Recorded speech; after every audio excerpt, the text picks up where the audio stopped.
She is sitting at her desk before the French windows, reading, when he thrusts the door open and stumbles through the doorway. "Goodness," he says, totters across the room and throws himself down on the small blue love seat in the corner.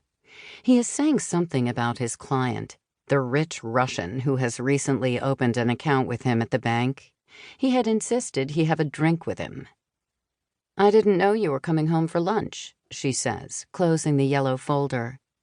"I told Jamila," he says, referring to the Algerian housekeeper.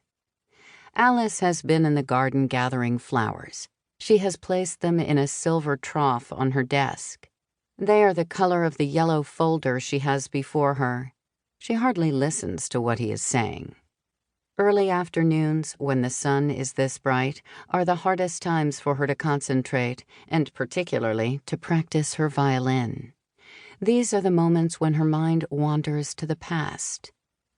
"It went on forever. He told me the whole story of his life, didn't spare me a detail. The communal apartment, no bathtub, no hot water, the rats, the kids in the courtyard, the sticks.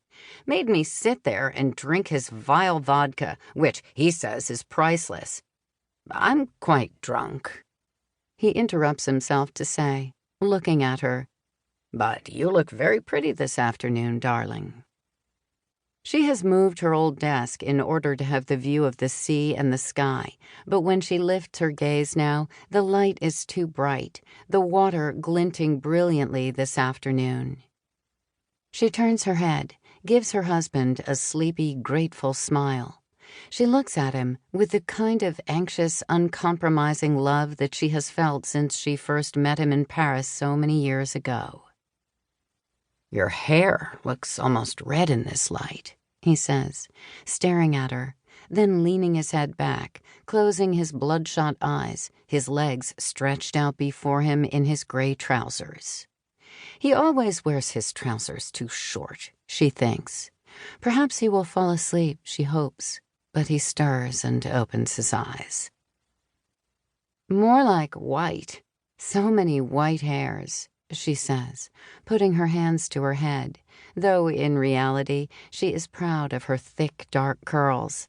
She feels young and lucky, so lucky to have this view before her, to live in this old villa that Michel bought for them so generously 10 years ago, with its beds of lavender and jasmine, the blue plumbago outside the dining room, the syringa tree in the circular driveway with its delicate branches and pale pink flowers, the yellow laburnum hanging over the iron gate that opens onto the road, the shiny frogs that hide at the edges of the pool.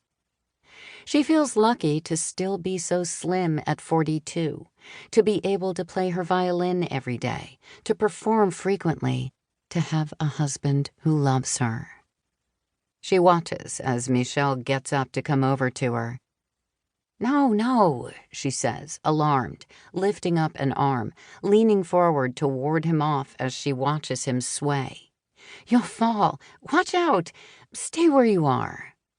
She leans on the yellow folder on her desk. "I won't. I'm not that drunk, though I've been drinking with that man for hours. I never thought I would escape. I didn't know I had such a hard head for alcohol. Better than his." He knocks his fist against his blonde head and stumbles forward, coming toward her.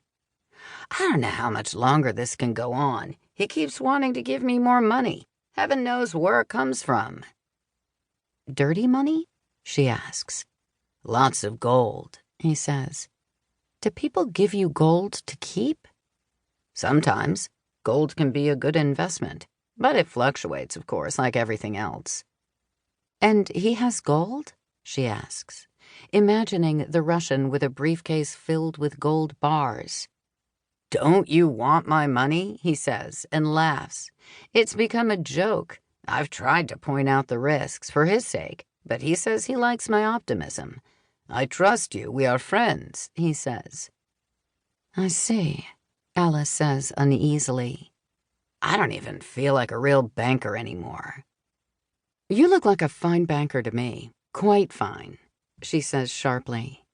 But she is not thinking about him now. He smiles blankly at her. She sighs and asks, "Are things really that bad, Michel, at the bank?" Asking, he must surely be aware, for reassurance, which he gives her. He sways a little as he says, "Not worse, I suppose, than in many other banks. Not much to be done in any case."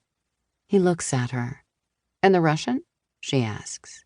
"Oh, he's not any worse than so many others, but I don't want any more of his money. He scares me.